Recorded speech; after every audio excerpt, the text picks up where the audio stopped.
Good morning বন্ধুরা, welcome to our new blog. নতুন একটা ব্লগ নিয়ে আমি আবার চলে এসেছি। প্রায় 3 দিন আমি কোনো ব্লগ শেয়ার করতে পারিনি শরীর খারাপের জন্য। আর সকাল সকাল আমি অফিস যাচ্ছি।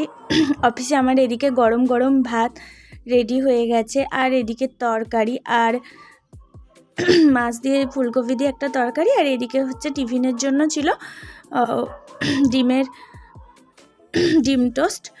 আর এদিকে আমি টিফিন বক্সও ভরার জন্য ভাতটা ভরা হয়ে গেছে, আর তোমাদের দাদা হচ্ছে তরকারিটা ভরবে। আর আমি এদিকে চলে এসেছি। গোপু সোনার দুধ গরম হয়ে গেছে, ওকে সকাল সকাল দুধ দিতে, কারণ ওকে দিয়ে আমি অফিস যাব, আর মা হচ্ছে দুপুরের খাবারটা ওকে দিয়ে দেবে। আর এদিকে হচ্ছে চা করে আমার জন্য ওয়েট করছিল, তাই ডাকছিল।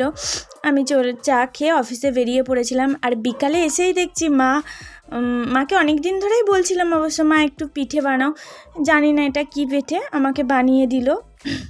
আমি 2-1টা খেয়েছি। তারপরে একটা ফ্রেন্ড আমাকে এটা স্ট্রবেরি দিল, বাড়িতে এসে ওটাও খেয়ে নিলাম।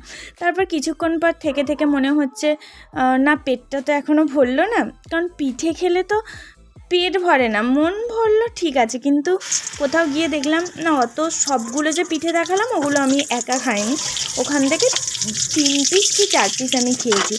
তারপরে আমার জন্য এই বেগুনি আর কুমড়োর একটা চপ নিয়ে বসে পড়লাম। তারপর হঠাৎই মনে হলো যে কিছু একটা খেতে ইচ্ছা করছে। চারিদিকে কৌটোগুলো আমি এসে রান্নাঘরে এদিক ওদিক হাত কাটছি যে কি করা যায়। তার মধ্যেই মনে হলো যে একটু মশলাপাতিগুলো খুঁজে দেখি যে কি আছে। যাই হোক, অনেক কষ্টে গরম মশলা, দারচিনি, লবঙ্গর একটা প্যাকেট খুঁজে পেলাম। আমি তো খুবই আনন্দ, কারণ আমার বিরিয়ানি খেতে ইচ্ছা করছিল, আর দোকানের খাবারটাও আমি অ্যাভয়েড করছিলাম, দোকানের খাবার খাবো না বলে। কৌটোটা অনেক দিন হয়ে গেছে তেল চিটে, আর অনেক দিন রান্নাঘরেও আমি আসিনি। তো বিরিয়ানি খাওয়ার জন্য আমি চালও এদিকে গরম জল বসিয়ে দিয়েছি, আর চালটা তো আমার একটু ভেজানোই ছিল।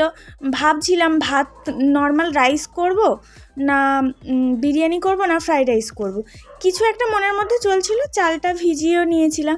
যাই হোক, আমি চালটা দিয়ে দিলাম যাতে ভেঙে না যায়। প্রথমে ওই ছান্তা করে তুলে দিয়ে দিলাম, তারপরে আমি ফাইনালটা হাত দিয়েই দিতে হলো, কারণ হাত ছাড়া আমি তুলতে পারি না। প্রথমে চালটা যাতে ভেঙে না যায়, আমি প্রথমে ছান্তা দিয়ে তুলে দেওয়ার চেষ্টা করছিলাম, পারলাম না, তাই হাত দিয়েই অবশেষে দিয়ে দিলাম।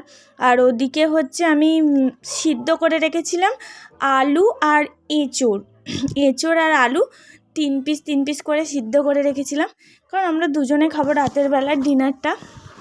আর এদিকে তবে একটা জিনিস কি জানো তো, এই জিরে আর তেজপাতা দিয়েছি। আজকে কিন্তু আমার চিকেনও বাড়িতে নেই, আর পেঁয়াজ, যেহেতু শনিবার নিরামিষ, পেঁয়াজটাও ফুরিয়ে গেছে, আদা রসুনটা ছিল। তা যাই হোক, হঠাৎই মনে হলো নিরামিষ একটু বিরিয়ানি করি। এই দেখো, আমার বিরিয়ানিটা কমপ্লিটও হয়ে গেছে। এই ফাইনাল লুক। খেতেও খুব সুন্দর হয়েছিল, তবে আমি রান্না খুব একটা ভালো পারি না। যাই হোক, আমার নিরামিষ বিরিয়ানি এখানেই শেষ হলো। গুড নাইট বন্ধুরা, চ্যানেলটা ভালো লাগলে সাবস্ক্রাইব করে দেবেন।